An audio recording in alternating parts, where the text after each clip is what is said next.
સલાબતપુરા પોલીસે દેશી બનાવટની પિસ્તોલ સાથે 2 ભાઈઓની ધરપકડ કરી લીધી છે।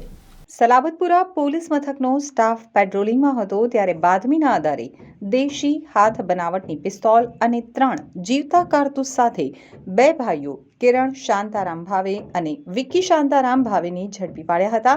પોલીસે આરોપીઓને પિસ્તોલ અને કારતૂસ આપનારાઓને વોન્ટેડ જાહેર કર્યા છે, તો બંને આરોપીઓ વિરુદ્ધ સલાબતપુરા પોલીસે આર્મ્સ એક્ટ હેઠળ ગુનો નોંધી કાર્યવાહી હાથ ધરી છે।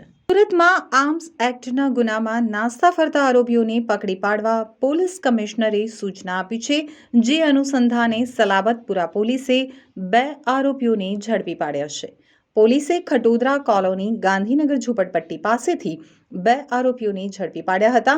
પોલીસે કિરણ શાંતારામ ભાવે અને વિક્કી શાંતારામ ભાવેને ઝડપી પાડ્યા હતા। આરોપીઓ પાસેથી એક દેશી હાથ બનાવટની પિસ્તોલ તેમજ 3 જીવતા કારતૂસ કબજે કર્યા હતા।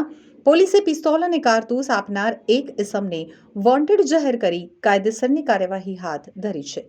પકડાયેલા આરોપી વિક્કી ભાવે વિરુદ્ધ સલાબતપુરા પોલીસ મથકમાં 2 ગુનાઓ નોંધાયેલા હતા।